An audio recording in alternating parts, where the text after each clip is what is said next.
Hello, this is Pamela, the Stampin' Pink Rose, where Stampin' ideas are always in bloom. And this is our supposedly technique, but I wouldn't really call it a technique. There's a couple tricks and everything else that I want to get you noticed on this. You're looking at what's called the Mercury Glass Designer Acetate paper. And it is on page 33 in the catalog, and you can almost miss it because it's in this corner here. So I want you to be able to see it's right here in with the Christmas tree one up here. It is not complicated to use. It is absolutely gorgeous. But I wanted to let you know about a few things. And I have been talking this week about designer series paper. Don't mind me. I'm going to get this out. Quit rustling a minute. I have been mentioning using background because background really adds interest. And you can do it several ways. So I just want to review that real quick and then we'll look at this. One, you could use something like a buffalo check, a crackle, or anything like that and stamp and give a background. You could emboss it, okay, with your embossing folder. You could add emboss, and then you could go over it with your brayer or anything and add color to your embossing image to give a background. By using these, you're giving a little more interest than just putting a piece of cardstock down. So you can do that, but you need to add layers, and by adding layers, you're going to add some interest to your project. So one of the new ones is this Mercury Glass. And I have just started using it, and I will have a project over in my newsletter that I'm going to send out later today. So do subscribe to the newsletter so you get a project, and then you'll also end up getting the 12 Weeks of Christmas, which goes out on Wednesday. Next Tuesday will be a weekly newsletter. Every Tuesday, some form of a newsletter goes out. The monthly just went out. So you will get the weekly next week, which essentially will be a project and any announcements from Stampin' Up or any announcements I have. And so, all right, let's look at this. I put this back down so you can see. There is a film that is on here, and I have removed it. And what it's any of the corners, what you need to do is use your tweezers, your little fingernails, whatever, and get that and pull it. Now notice the two different sides.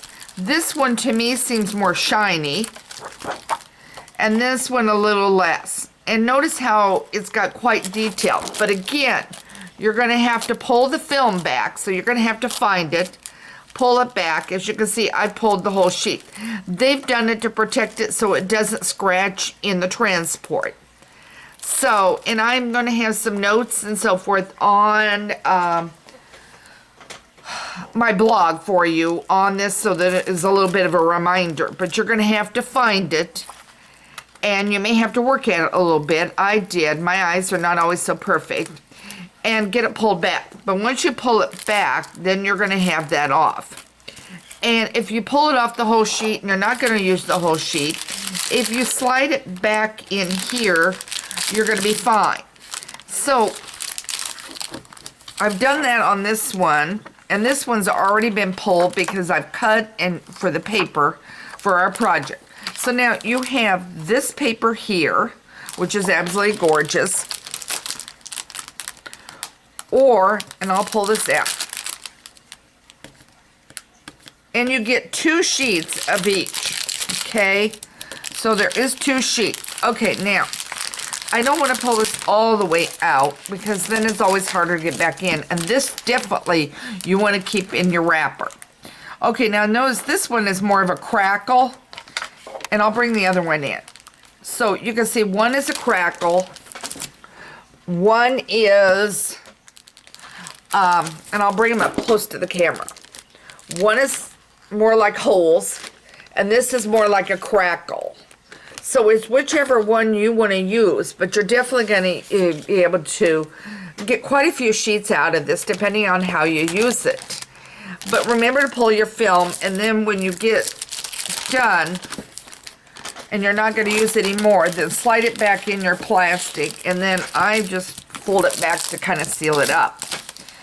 But you can cut it, you can glue it, you can use glue dots to adhere it, you can use your multi-purpose glue, but give this a try. I mean, again, it's on page 33 in the catalog. It's about the same price we pay for all of our designer series paper at $11.50. So it is really different, but you're going to get 2 of each kind in there. And create. And again, subscribe to my blog. You're going to find, I should say that again, subscribe to my newsletter, and you will get an idea that I used to create this. And I really created a card that was really fast, easy, and quick. All right. I hope this gave you an idea. If there is a technique, a card fold, or a question, you can always email me at Pamela@Stampin' Pink Rose, where stamping ideas are always in bloom. I'm there for you to support you on your stamping and give you a very personal feeling about stamping and solving your problems and meeting your needs. So I hope this helped you out, to remind you to grab this, because it took me a couple times on ordering to finally remember to order this sheets. And now I'm loving it as something different for a background. Okay, take care, have a great day, and thanks for joining me on this quick little reminder of a designer series paper. And again, I'll have the tips on how to use this on my blog. Thank you.